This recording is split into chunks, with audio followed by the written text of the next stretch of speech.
संस्थापकाय च धर्मस्य सर्वधर्मस्वरूपिणे अवतारवरिष्ठाय रामकृष्णाय ते नमः। जननीं शारदां देवीं रामकृष्णं जगद्गुरुं पादपद्मे तयोः श्रित्वा प्रणमामि मुहुर्मुहुः। नमः श्रीयतिराजाय विवेकानंदसूरये सच्चित्सुखस्वरूपाय स्वामिने तापहारिणे।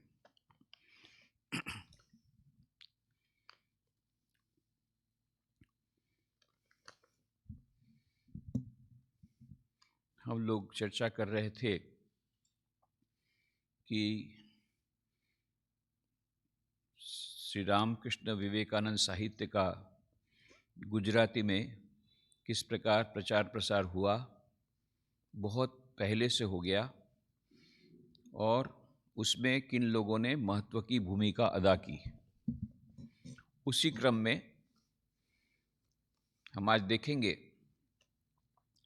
पूज्य स्वामी भूतेशानंद जी महाराज। गुजराती में श्री रामकृष्ण विवेकानंद साहित्य का श्री रामकृष्ण आश्रम राजकोट की ओर से प्रकाशन में उनका बहुत बड़ा हिस्सा है, उनकी बहुत महत्वपूर्ण भूमिका है।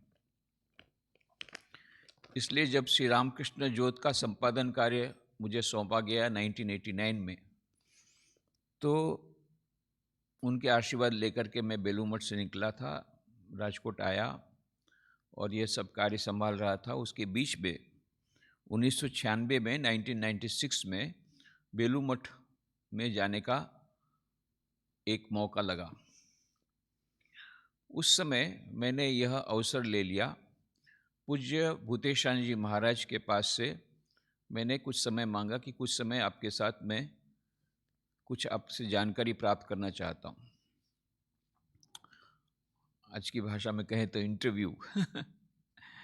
तो पूज्य महाराज जी के चरणों में बैठ करके आशीर्वाद प्राप्त करना ही बहुत बड़ी बात है।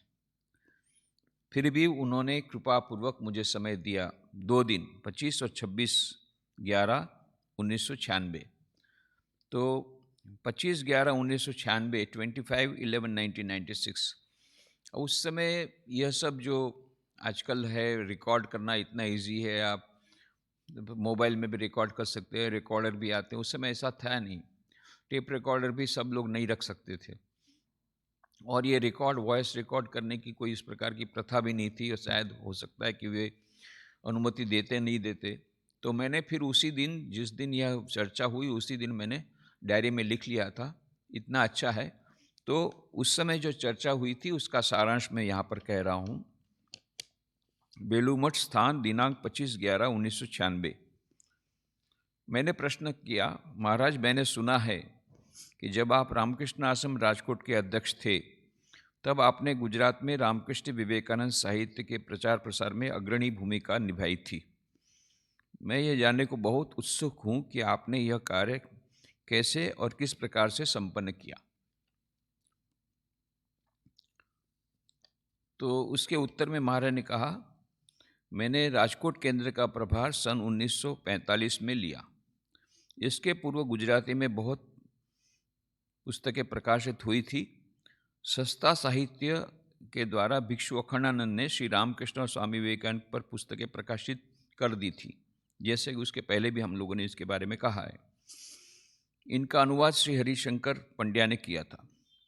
जब मैंने राजकोट का प्रभार लिया, तब मैंने गुजराती में और अधिक पुस्तकों का प्रकाशन करने का प्रारंभ किया। यह प्रकाशन मुख्यतः अनुवादित पुस्तकों का था, ओरिजिनल नहीं। जितनी पुस्तकें अंग्रेजी में उपलब्ध है उसका गुजराती अनुवाद, ये ज़्यादातर ऐसी पुस्तकों का उन्होंने प्रकाशन किया। वास्तविक कार्य 1963 ईस्वी में स्वामी विवेकानंद की जन्म शताब्दी के दौरान हुआ। तो जैसा कि मालूम है, स्वामी विवेकानंद की जन्म शताब्दी 1963 में सारे देश में बड़े पैमाने पर मनाई गई। उस समय भारत सरकार ने कुछ योजनाएं भी बनाई, कुछ अनुदान की योजना भी बनाई। तो इसी क्रम में यह महाराज बोलते हैं 1963 में हम लोगों ने कुछ योजनाएं बनाई। स्वामी विवेकानंद पर नियंत्रित मूल्य पर पुस्तकें प्रकाशित करने के लिए भारत सरकार ने कुछ आर्थिक अनुदान दिया था। जैसा मैंने कहा, भारत सरकार ने कुछ सब्सिडी दिया था। हम लोगों ने पुस्तकों के प्रकाशन के माध्यम से स्वामी विवेकानंद के भावों का प्रसार करने के लिए इस अवसर से लाभ उठाने की बात सोची। हम लोगों ने 3 प्रकार की पुस्तकों की माला प्रकाशित करने को सोचा। बड़े आकार के 12 खंडों की ग्रंथमाला, मध्यम आकार की पुस्तकों की माला और जेबी आकार की पुस्तकों की माला। ये कितने बड़े विजनरी थे स्वामी भूतेशानंद जी महाराज। वो जानते थे कि सभी लोग ये 12 इतने बड़े ग्रंथ पढ़ने वाले नहीं हैं, खरीद भी लेंगे तो वो शोभा के लिए। तो इसलिए उन्होंने भक्तों के लिए उन्होंने मध्यम आकार के एक पूरी सीरीज बाहर की, प्रकाशित की। फिर ये जानते थे विद्यार्थी लोग तो इतना भी नहीं पढ़ेंगे, तो विद्यार्थी के लिए पॉकेट सीरीज शुरू की। तो 3 प्रकार की सीरीज उन्होंने उस समय प्रकाशित की। उन दिनों राजकोट आश्रम की आर्थिक स्थिति अच्छी नहीं थी, बहुत बिल्कुल ही खराब थी। भूतेशानंद जी महाराज बोलते 1-1 रुपए का चंदा इकट्ठा करने के लिए मुझे 3-3 बार जाना पड़ता था। फिर आखिरी में देने वाला परेशान हो जाता तो बार बार टाइम देता था। उसको लगता था कि इतनी बार जब बोलूँगा टरकाते थे तो लगता था कि फिर ये थक जाएगा। पर भूतेशानंद जी महाराज तो मानने वाले नहीं थे, वो फिर चले जाते थे, पैदल जाते थे, साइकिल में जाते थे। फिर आखिरी में कैसे भी करके उनको पैसा लेकर ही रहते थे। तो 1-1 रुपया करके उस समय या चावल कुछ इकट्ठा करके इस प्रकार से आश्रम का खर्चा चलता था। तो स्थिति तो बिल्कुल अच्छी नहीं थी। इसलिए 12 खंडों में स्वामी विवेकानंद की ग्रंथमाला को केवल 1000 प्रतियां प्रकाशित करने का मैंने विचार किया। हमने सोचा कि 1000 कॉपी सेल तो बहुत कम होता था, 1000 कॉपी भी सेल करने में 10 साल लग जाएंगे, जिस प्रकार का सेल होता था। तो 1000 सेट 10 खंडों के, 12 खंडों के, ये हमने सोचा था। तो स्वामी विवेकानंद के 8 खंडों में प्रकाशित संपूर्ण साहित्य का अंग्रेजी से गुजराती में अनुवाद, तो ये 8 खंड थे। Complete works of Swami Vivekananda 8 volume, अभी 9 वॉल्यूम हो गए, उस समय 8 वॉल्यूम थे। तो 8 वॉल्यूम की हिंदी में भी 10 खंड हुए, गुजराती में भी 10 खंड हुए। फिर इन्होंने सोचा, ये श्री रामकृष्ण, ये महाराज की यह भी एक दूरदृष्टि, तो उन्होंने सोचा कि ये स्वामी विवेकानंद के ग्रंथ पढ़ेंगे, जब तक कि उनका जीवन नहीं पढ़ेंगे तब तक उनको इनका कुछ अर्थ ठीक ठीक पता नहीं पड़ेगा। तो ये सोचा गया कि एक उनमें ग्रंथ और जोड़ दिया जाए, स्वामी विवेकानंद का जीवन। फिर यह विचार आया, स्वामी विवेकानंद के जो उनको जिसने बनाया, उनके चरित्र का जिन्होंने गठन किया और जिनकी शक्ति से वो विवेकानंद बने, उनका जीवन चरित्र भी होना चाहिए। तो फिर ऐसा कहा गया, ऐसा विचार किया गया, पहला भाग 12 खंड में से पहला भाग होगा श्री रामकृष्ण का विस्तृत जीवन, दूसरा भाग होगा दूसरा भाग होगा स्वामी विवेकानंद का विस्तृत जीवन, और बाकी 10 खंडों में ये कंप्लीट वर्क्स का गुजराती अनुवाद। ऐसी योजना बनाएगी। तो श्री रतुभाई अदाणी राजकोट आश्रम की परामर्शदाता समिति के अवश्य सदस्य थे उस समय। वे गुजरात सरकार के पंचायत मंत्री भी थे। तो रतुभाई अदाणी के बारे में शायद ही कोई ऐसा होगा जो गुजरात में उनका नाम नहीं सुना होगा। बहुत बड़े वे पॉलिटिकल वर्कर भी थे और समाज जीवन में भी उनकी बहुत अग्रणी भूमिका थी। 1914 में उनका जन्म हुआ और 1997 में राजकोट में उनका देहांत हुआ, जन्म हुआ था। तो उस तरफ जूनागढ़ जन्म हुआ था दूसरी जगह पर जहाँ तक हमें पता है वो राजकोट में ही 1997 में उनका देहांत हुआ। ये 83 वर्ष की उम्र में उन्होंने बहुत सारे काम किए। आरजी हुकूमत की जो हमने बात कही थी, तो ये आरजी हुकूमत के जो लोक सेना तैयार की गई उसके सर सेनापति थे ये रतुभाई अदाणी, और जूनागढ़ को पाकिस्तान में जाने से बचाया। बहुत बड़ा कार्य उन्होंने किया। फिर अक्षयगढ़ हॉस्पिटल जो थी केशोद में, उसको सुंदर आरोग्य धाम बनाया। बहुत बड़े स्वाधीनता संग्रामी थे, कई बार जेल में भी गए, गांधी जी के सहयोगी भी रहे। सर्वोदय आश्रम की भी स्थापना की। पंचायत राज्य के जनक थे। जब गुजरात राज्य अलग हुआ 1960 में, बॉम्बे प्रेसिडेंसी के 2 भाग किए गए, महाराष्ट्र और गुजरात अलग-अलग हुए। तो 1960 में 1 मई को जब गुजरात राज्य बना, तो ये सब उस समय जो कॉन्स्टिट्यूशन बनाना, ये सब करना, उसमें बहुत बड़ी महत्वपूर्ण भूमिका उन्होंने अदा की और पंचायत राज्य के वे जनक माने जाते हैं। पंचायत राज्य की उन्होंने परिकल्पना की और इसीलिए पंचायत राज्य के जब भी कोई भी पार्टी में रहे तो पंचायत राज के वे मिनिस्टर रहे। 1962 में 1962 में प्रथम विधानसभा के सदस्य निर्वाचित हुए, मंत्री भी बने, ग्राम विकास, मार्ग मकान विभाग, पंचायत विभाग, ये सब।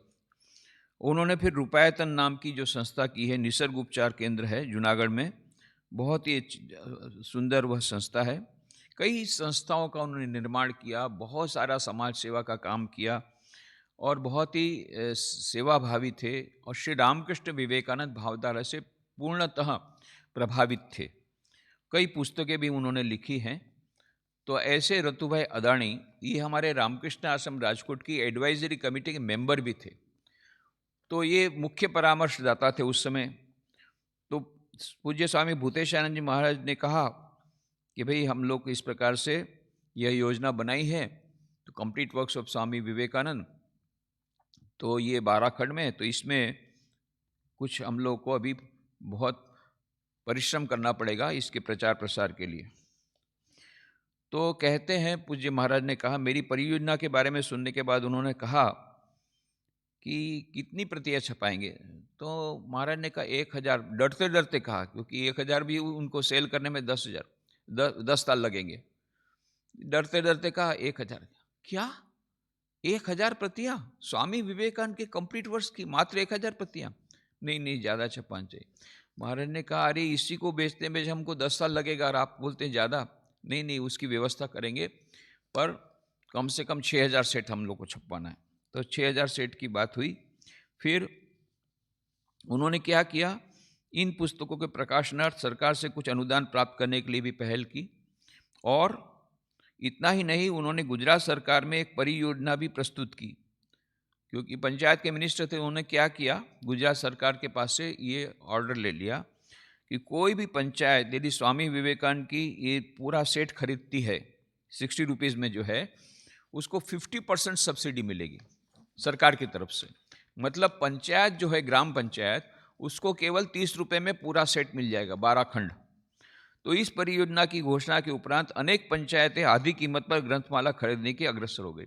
इस प्रकार से गांव-गांव में स्वामी विवेकानंद की उस समय 1963 में सारे कंप्लीट वर्क्स, इसीलिए किसी भी भाषा में इतने सारे कंप्लीट उस समय नहीं गए थे इतने। माने हम लोग इंग्लिश हिंदी की बात छोड़ देते हैं, इंग्लिश की बात छोड़ देते हैं, बंगला की बात छोड़ देते हैं, परंतु इन 2-3 मुख्य भाषाओं को छोड़ करके रीजनल लैंग्वेज में गुजराती का नंबर बहुत आगे था। तो मात्र 30 रुपये में इनको सेट मिल गया, तो बहुत सारे ग्राम पंचायतों ने वो सेट खरीद लिया, तो 6000 सेट उनके बिक गए। इस प्रकार से ये पूरे गुजरात में पंचायतों में, गांव-गांव में स्वामी विवेकानंद का साहित्य पहुंच गया। फिर उन्होंने कहा कि पुस्तकों का अनुवाद करने के लिए राजकोट के प्रोफेसर J.R. वैद्य से अनुरोध किया गया तथा इस प्रकाशन का संपादन करने के लिए 500 रुपये प्रति माह के वेतन पर गुजरात के प्रसिद्ध लेखक श्री रामनारायण पाठक को रख लिया गया। दोनों अपने कार्य के प्रति पूर्णतः समर्पित थे। कुछ अंशों का मूल बंगाली पुस्तकों से मिलाने की जरूरत होती थी, किंतु यहाँ ऐसा कोई व्यक्ति उपलब्ध नहीं था जो बंगाली और गुजराती दोनों भाषाओं को जानता हो। इसलिए मैंने स्वयं गुजराती सीखी और इस पुस्तक के प्रकाशन के लिए मुझे स्वयं श्री रामनारायण पाठक के साथ घंटों बैठना पड़ता था। ये पुस्तकें नवजीवन प्रेस अहमदाबाद में छप रही थी और मुझे इनको छपाने के लिए अहमदाबाद जाना तथा अनेक कठिनाइयों का सामना करना पड़ता था। आप सोच लीजिए, उस समय के ज़माने में तो गाड़ी घोड़े की बात ही नहीं थी, पब्लिक ट्रांसपोर्ट भी बहुत ही खराब अवस्था थी, रोड्स की बहुत खराब अवस्था थी। ऐसे में बार बार उनको राजकोट से अहमदाबाद जाना, उस समय के ज़माने में 6 घंटा 7 घंटा में पब्लिक ट्रांसपोर्ट में। आश्रम में गाड़ी का तो सवाल नहीं, खाने पीने का ही सवाल नहीं था, तो गाड़ी का तो सवाल नहीं है उस समय। तो इस प्रकार से कठिनाई से बारंबार वहाँ जाते थे, क्योंकि नवजीवन प्रेस अहमदाबाद में थी, वहीं से सब किताबें छपा रहे थे। तो रामनारायण पाठक वहीं पर थे, वो परामर्शदाता थे। वो एडवाइज़र थे, उनको ये भी भूतेशान जी महाराज की यह उनका विज़न देखिए कि भई जो भी कार्य होगा तो परफेक्शन से होना चाहिए, तो एक प्रोफ़ेशनल टच उसमें होना चाहिए। तो रामनारायण पाठक बहुत सुप्रसिद्ध लेखक थे, तो उनके पास से उन्होंने एडिट कराया और ट्रांसलेशन कराया प्रोफ़ेसर जनार्दन वैद्य। ये जनार्दन वैद्य ये बहुत बड़े रामकृष्ण आश्रम राजकोट के बड़े भक्त थे और इन्होंने जो सेवा दी है रामकृष्ण आश्रम राजकोट को, वो अतुलनीय सेवा है। इनका जनार्दन भाई वैद्य का जन्म हुआ मांडवी में 24/10/1925 को, 24 अक्टूबर 1925, और राजकोट में 12 जून 1979, 12 जून 1979 को अचानक उनकी मृत्यु हुई। रात को मिडनाइट को heart attack, massive heart attack हुआ। ये बहुत ही राजकोट के स्वामी जी ब्रह्मचारियों के लिए भी और बहुत सारे लोगों के लिए ये बहुत ही शॉकिंग न्यूज़ था, क्योंकि अचानक वो चले गए। पर वो चाहते थे ऐसे ही कि मैं आखिर दम तक मैं ठाकुर का काम करूँगा। आखिर दिन तक उन्होंने रामकृष्ण देव का काम किया। कम से कम 110 पुस्तकों को, ये कंप्लीट वर्ष के जो 10 वॉल्यूम है उसको छोड़ करके 110 किताबें उन्होंने अनुवाद कार्य में, प्रकाशन कार्य में उन्होंने मदद की। जनार्दन भाई वैद्य ने रोज़ आते थे। हालांकि वो प्रोफेसर थे, पहले वीराणी स्कूल में रहे, फिर पीडीएम में रहे, फिर वीराणी कॉलेज में रहे, पीडीएम कॉलेज में रहे, फिर ये धमसाणिया कॉलेज में रहे, तो अलग अलग ये शैक्षिक संस्थाओं में रहे, परंतु अपना जो एक्स्ट्रा टाइम वो सब रामकृष्ण आश्रम राजकोट में उनका बीतता था। तो 1959 से उन्होंने रामकृष्ण आश्रम राजकोट में जो आना शुरू किया, तो ये 20 वर्षों के भीतर में इतने घनिष्ठता से वो घुल मिल गए थे रामकृष्ण आश्रम राजकोट के सभी सन्यासी ब्रह्मचारियों से। यहाँ का पूरा कार्य, लगभग प्रकाशन का कार्य उनके सिवा होता नहीं था। उसके अलावा यहाँ पर जो विद्यार्थी मंदिर था उस समय, वो विद्यार्थी को पढ़ाते भी थे, क्योंकि बहुत अच्छा गुजराती जानते थे। गुजराती में उन्होंने एमए किया था और उसमें उनको गोल्ड मेडल भी मिला था। तो यह भी, ये जनार्दन भाई एक अपने आप में बहुत बड़े, एक अत्यंत सरल व्यक्तित्व, विनोदी स्वभाव के, कोई बोल नहीं सकेगा कि वे इतने विद्वान हैं, परंतु अत्यंत विद्वान भी, और पूरी वो निःशुल्क सेवा अपनी आश्रम को देते रहे विभिन्न प्रकार से। पर मुख्य सेवा उनकी ये अनुवाद कार्य में, प्रकाशन कार्य में। तो simple living and high thinking, ये इससे वो उसको उन्होंने अपने जीवन में अपनाया था। देख करके ऐसा लगता ही नहीं था कि वे एक बहुत इस प्रकार के बड़े प्रोफेसर हैं। ये है एकदम सादे सीधा उनका जीवन था, सरल और सरल स्वभाव था। और रामकृष्ण आश्रम राजकोट उनका दूसरा घर क्या था, हम तो ये कहते यही उनका घर था। और जितने उसमें जो उन्होंने जो श्री रामकृष्ण का जो जीवन चरित्र लिखा, उस ट्रांसलेट जो किया, एक्चुअली वो लिखा ही है, क्योंकि वो किसी एक किताब से नहीं है, वो संकलन किया गया है। तो यह जो श्री रामकृष्ण देव का जो जीवन चरित्र, जो कि ये स्वामी विवेकानंद ग्रंथमाला का फर्स्ट पार्ट, उसको गुजरात सरकार ने अवार्ड दिया, best book of the year करके। वो अवार्ड भी उस रामकृष्ण देव की किताब को मिला हुआ है। इसमें भी उनका बहुत बड़ा सहयोग है उनका, उसमें उनकी अहम भूमिका है। जब उनका देहांत हुआ तो टाइम्स ऑफ इंडिया ने शेक्सपियर की कुछ लाइनों को कोट करके लिखा, his life was gentle and the elements so mixed in him that nature might stand up and say to all the world this was a man. कि ये एक पूरी प्रकृति ही उठ करके खड़ी हो करके बोलेगी, ये ऐसे मनुष्य होने चाहिए पृथ्वी पर। परंतु जिसने ये आर्टिकल लिखा वो कहते हैं, परंतु यदि उनको बोला जाए तो वो क्या कहते हैं, my last salutations are to those who knew me to be imperfect yet loved me. कि मैं तो उन लोगों का नमस्कार करता हूँ जो जानते हुए कि मैं इम्परफेक्ट हूँ फिर भी मुझे प्रेम दिया, उनके प्रति मैं ऋणी हूँ। तो इतने सरल, निर्मोही, निष्प्रही, निर्मल ये और आनंद में ऐसे विशिष्ट व्यक्तित्व, ये व्यक्तित्व था जनार्दन भाई वैद्य का। और उनको ये जो बहुत प्रकार से उन्होंने विद्वता में भी अनेक आगे थे, फिर भी विद्वता को बताने किसी को पता नहीं लगता था कि वे इतने विद्वान हैं। इतने घुल मिल जाते थे सभी लोगों के साथ, और विशेष करके रामकृष्ण आश्रम राजकोट के एक परिवार के सदस्य के समान थे। जब उनका देहांत हुआ तो बेलूर मठ से भी यह समाचार आया कि it is a great loss to the whole of Ramakrishna order, not only to Ramakrishna Ashram Rajkot but to the whole cause of Ramakrishna mission. ऐसे वो डॉक्टर प्रोफेसर जनार्दन वैद्य, इनको लेकर के और रामनारायण पाठक को लेकर के स्वामी भूतेशानंद जी महाराज ने यह ग्रंथमाला का ये जो ट्रांसलेशन निकाला, प्रकाशित किया। महाराज बोलते हैं मुझे बहुत कठिनाई से वहाँ नवजीवन प्रेस में बारंबार अहमदाबाद जाना पड़ता था। तो हम सोच सकते हैं कितनी कठिनाई से उन्होंने कैसी तपस्या की है। उस तपस्या के कारण आज रामकृष्ण आश्रम राजकोट इतना आगे बढ़ा है। 21 साल तक वे 1945 से 1966 तक 66 तक यहाँ पर थे। फिर स्वामी जी महाराज ने मुझे कहा ये पुस्तकें काफ़ी लोकप्रिय हुई तथा इस गुजराती ग्रंथमाला की प्रथम पुस्तक श्री रामकृष्ण की जीवनी को गुजरात सरकार की ओर से विशिष्ट पुरस्कार प्रदान किया गया। फिर बाद में मैंने शारदा मठ की प्रव्राजिका आत्म प्राणा से स्वामी गंभीरानंद जी महाराज द्वारा मूलतः बंगाली भाषा में लिखित श्रीमा शारदा देवी का जीवन का अनुवाद करने का अनुरोध किया। फिर कहते हैं कि वो तो कर दिया, उसके बाद में इनका ट्रांसफ़र हो गया। इन लोगों ने कहा भाई आप ही ने शुरू किया था, आप ही उसको देखिए। तब उन्होंने इतना अच्छा गुजराती सीख लिया था, इसलिए मैंने इस ग्रंथ का संपादन बेलूर मठ में किया, क्योंकि यहाँ से वे ट्रांसफ़र होकर के बेलूर मठ गए थे रामकृष्ण मठ मिशन के असिस्टेंट जनरल सेक्रेटरी होकर के। वहाँ पर भी बैठ कर उन्होंने माँ शारदा की किताब का संपादन किया, क्योंकि वो बंगला गुजराती दोनों जानते थे। तो गुजराती में स्वामी विवेकानंद की संपूर्ण ग्रंथमाला का प्रकाश हो जाने के पश्चात लोगों ने मुझे इस ग्रंथमाला का विमोचन करने के लिए होटल में पत्रकार सम्मेलन आयोजित करने का सुझाव दिया।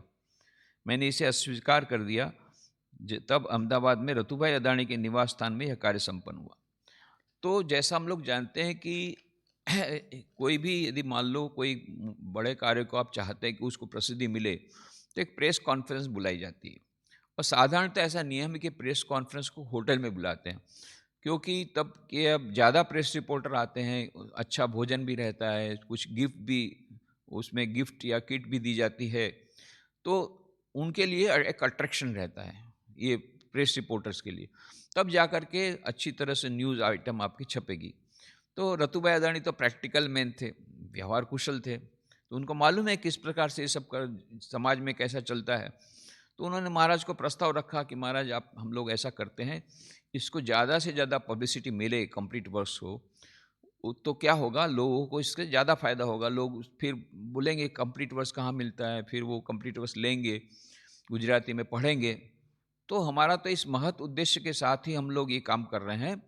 तो इसकी ज़्यादा से ज़्यादा पब्लिसिटी हो, इसके लिए हमको ज़्यादा से ज़्यादा प्रेस रिपोर्टर आए, ऐसा करना पड़ेगा। और वो अच्छी तरह छापे, ये भी देखना है। यदि ऐसा करना है तो फिर हमें होटल में रखना पड़ेगा एक प्रेस कॉन्फ्रेंस। खर्चा तो मैं दूंगा आपको, इसकी चिंता नहीं है। महाराज ने कहा भाई मैं सन्यासी हूँ, मैं सिद्धांतों के साथ कोई कॉम्प्रोमाइज़ नहीं करूँगा, मैं प्रेस कॉन्फ्रेंस में नहीं आऊँगा। अरे बोले आप ही तो है, आप ही को तो पूरी जानकारी देनी है कैसे क्या है। तो बिना आपके, आप तो मुख्य व्यक्ति हैं। फिर आखिरी में रतुभाई अदाणी को हार माननी पड़ी। फिर उन्होंने अपने घर में ही प्रेस कॉन्फ्रेंस बुलाई। तो जो भी हो, ये हम लोग को महाराज भूतेशानंद जी महाराज का एक और पक्ष उनका हमको दिखता है, उनका एक और पहलू, उनके व्यक्तित्व का एक और पहलू कि कभी सिद्धांतों में कभी वो कॉम्प्रोमाइज़ नहीं करते थे। फिर महाराज ने मुझे कहा कि मैं गुजराती में एक पत्रिका का प्रकाशन भी करना चाहता था, परंतु संघ के मुख्यालय ने इसकी आज्ञा नहीं दी। तो महाराज खुद बोलते हैं कि मेरी इच्छा थी कि एक गुजराती मंथली प्रकाशित हो।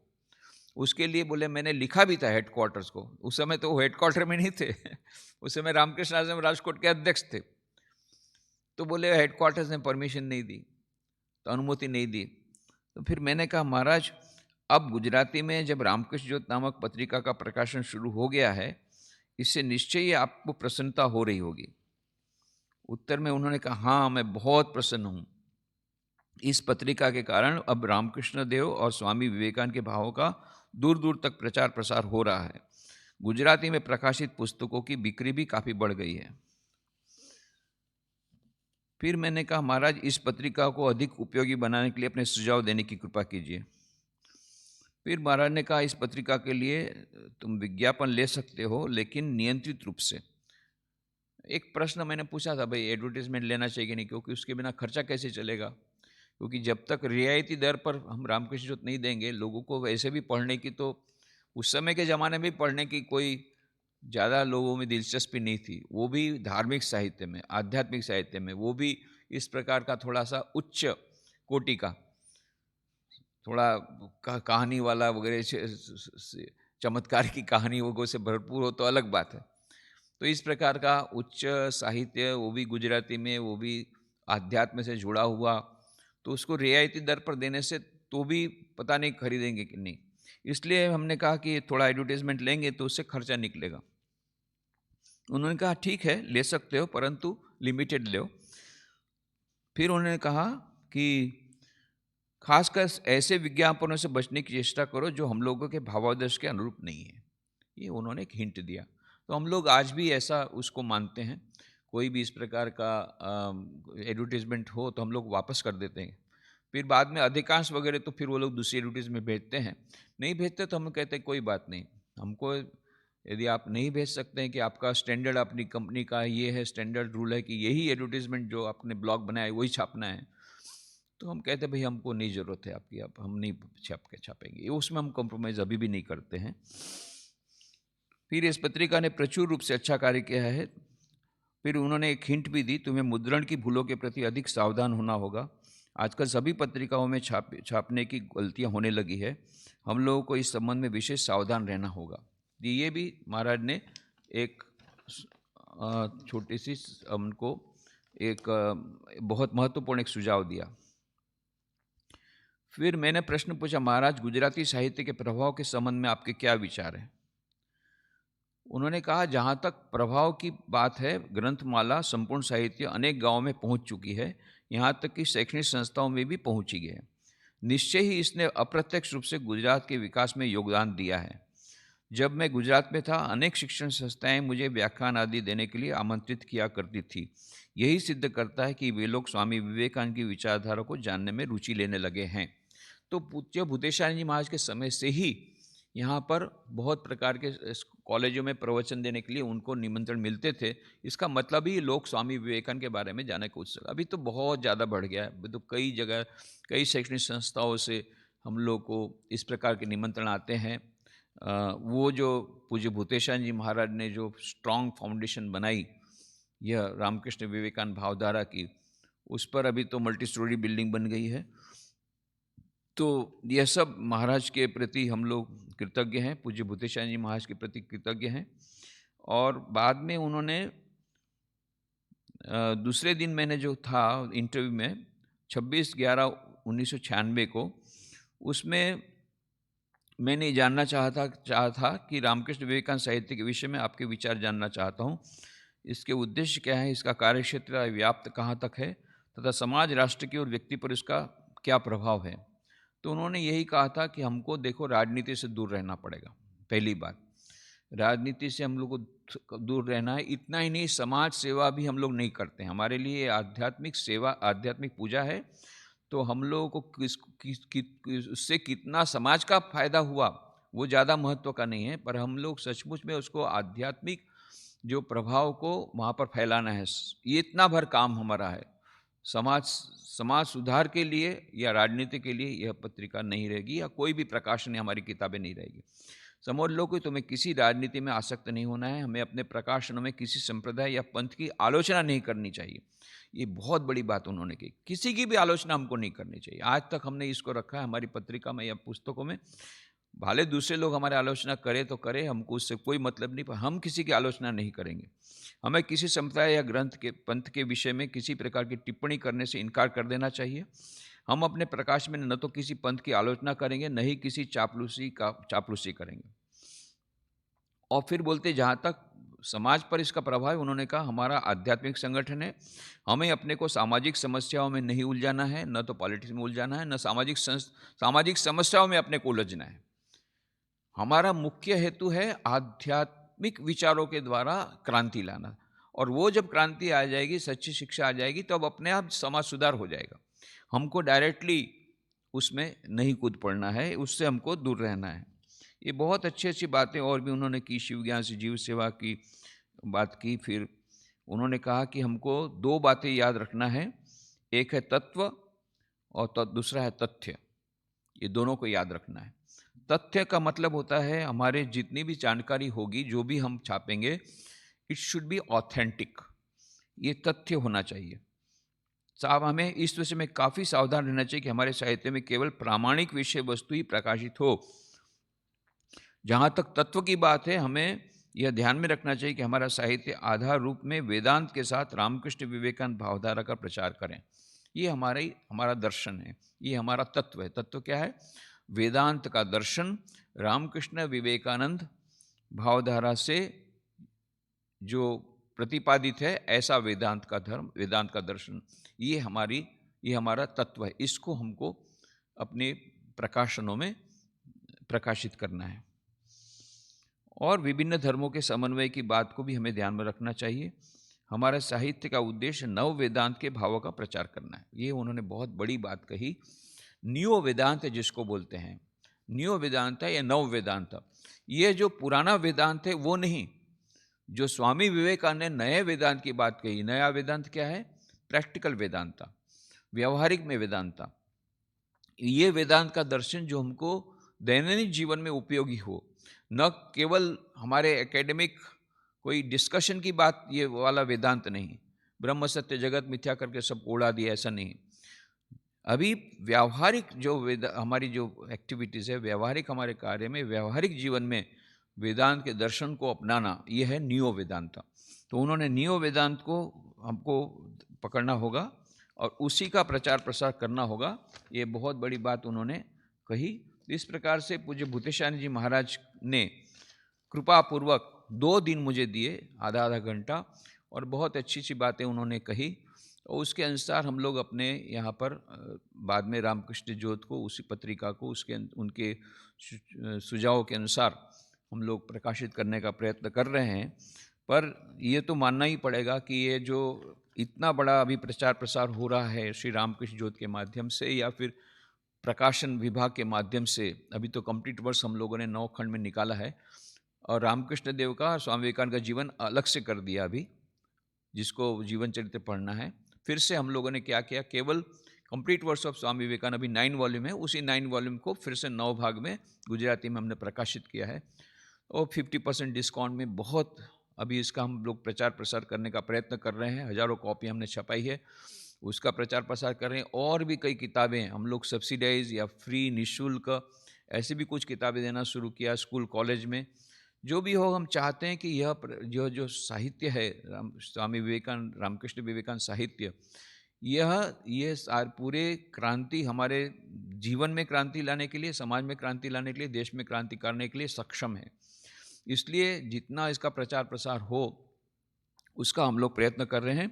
और इस कार्य में हम विशेष करके कृतज्ञता व्यक्त करते हैं श्री जनार्दन भाई वैद्य, प्रोफेसर जनार्दन भाई वैद्य, जिन्होंने 20 साल तक निस्वार्थ अपनी सेवा दी, और ये प्रकाशन कार्य का बहुत बड़ा भार उन्होंने अपने हाथ में लिया और अपनी सेवा देते रहे, और विभिन्न प्रकार से उन्होंने सेवा दी। और हम लोग सचमुच में उनके भी आभारी हैं। रतु भाई अदानी के, उन्होंने पोरबंदर का जो बंगला है, उस समय पंचायत के वहाँ गेस्ट हाउस था, वहाँ पर भी स्वामी विवेकानंद का बहुत बड़ा पेंटिंग लगवाया, और वो वहाँ पर मार्बल प्लेक में लिखवाया कि यहाँ स्वामी विवेकानंद रहे थे। उस पर केंद्र करके बाद में हम लोगों ने उस कार्य को आगे बढ़ा करके, बाद में वो भोजेश्वर बंगलो रामकृष्ण मिशन का भी मेमोरियल बन गया।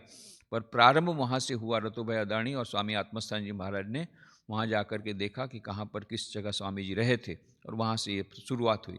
तो दोनों कार्य के लिए यहाँ के राजकोट रामकृष्ण आश्रम की एडवाइजरी कमेटी में जो भी, उस एडवाइजरी कमेटी के मेंबर के हिसाब से रामकृष्ण आश्रम राजकोट द्वारा जो भी कार्य हुआ, बड़े बड़े कार्य हुए। मुख्य यह जो complete works of Swami Vivekananda का जो बहुत बड़ा कार्य हुआ, जो गांव-गांव में पहुंचाने का काम जो रतु भाई अदानी ने किया, और दूसरा पोरबंदर में भी उन्होंने यह भोजेश्वर बंगलो में जो प्रारंभ करवाया, उन सब के लिए भी हम कृतज्ञ हैं। पूज्य भूतेशान जी महाराज के चरणों में प्रणाम करते हैं कि उन्होंने कृपापूर्वक यहाँ पर 21 साल तक रहकर साधना की, तपस्या की और ये पूरी प्रकाशन विभाग की एक सॉलिड फाउंडेशन उन्होंने दे दिया। उनके चरणों में प्रणाम करके हम समापन करते हैं। ओम शांति शांति शांति। हरि ओम तत्सत। श्री राम कृष्णार्पणमस्तु।